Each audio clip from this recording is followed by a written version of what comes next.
சரவண ஜோதியே நமோ நம.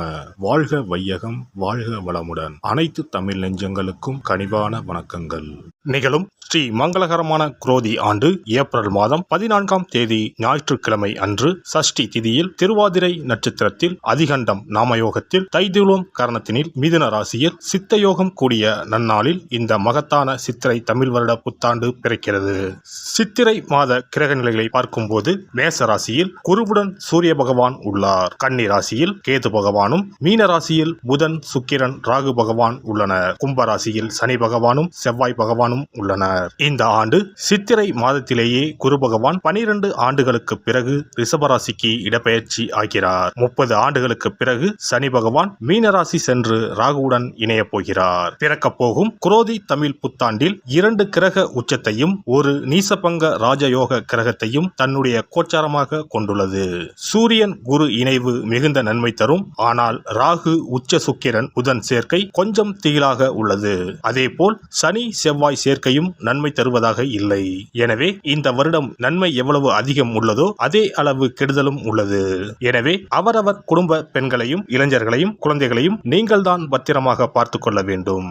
இதில் ஒன்றை சொல்லியே ஆக வேண்டும்.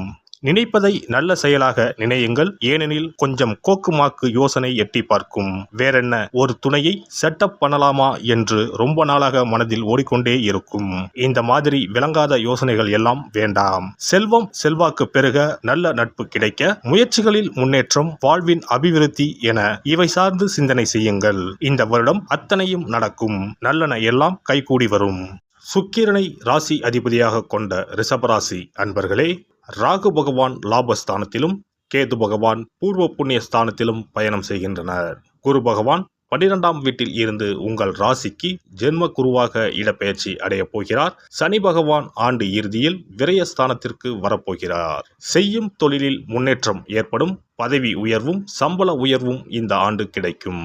தண்ணீரில் கண்டம் இருப்பதால் ஆறுகள் அருவிகளில் குளிக்கும் போது கவனமாக இருப்பது நல்லது. இந்த ஆண்டு பல ஆலயங்களில் தரிசனம் செய்வீர்கள். ஆன்மீக பயணங்களால் உங்கள் வாழ்க்கையில் அற்புத மாற்றங்கள் ஏற்படும். குரு பகவான் மே 1ஆம் தேதி முதல் உங்கள் ஜென்ம ராசியில் பயணம் செய்கிறார். ஜென்ம குரு என்பதால் பண விஷயத்தில் கவனம் தேவை. எவருக்கும் வாக்குறுதி கொடுப்பதோ பணம் நகையை யாருக்கும் இரவல் தருவதோ வேண்டாம். உடல் ஆரோக்கியத்தில் கவனம் தேவை. அசைவ கார உணவுகளை குறையுங்கள். வீண் செலவுகளையும் தவிர்க்கவும். குருவின் பார்வை உங்கள் ராசிக்கு 5, 7, 9இல் விழுகிறது.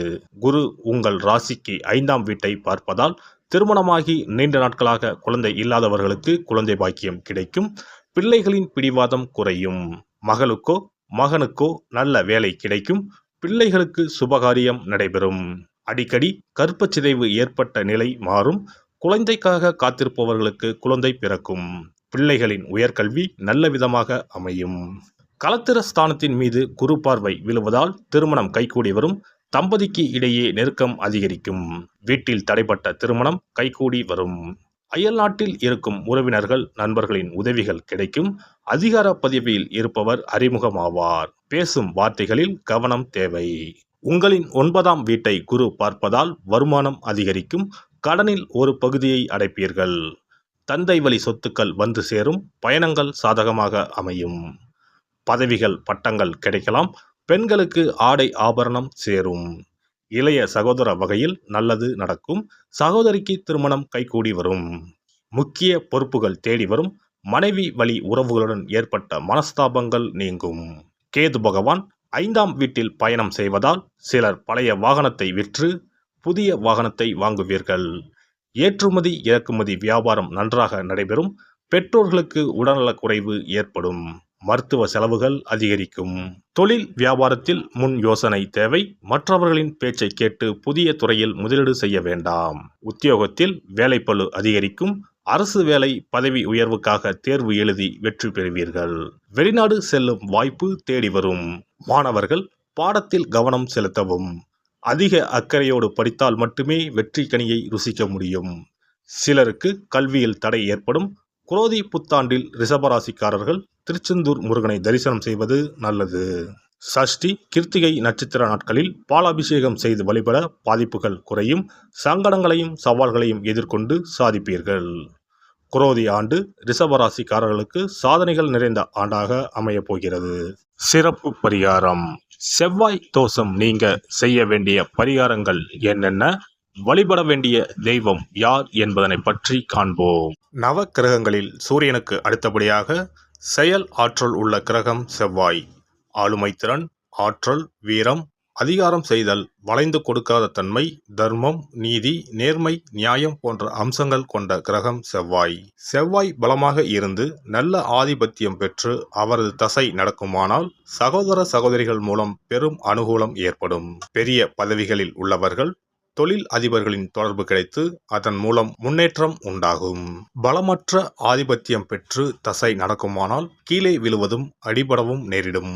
வாகன விபத்துக்களை சந்திக்க நேரிடும். இரத்த காயங்கள், வெட்டுக்காயங்கள், இரத்த சம்பந்தமான நோய், சித்தப்பிரமை, தலையில் அடிபடுதல் போன்றவற்றை ஏற்படுத்துவார் செவ்வாய் பகவான்.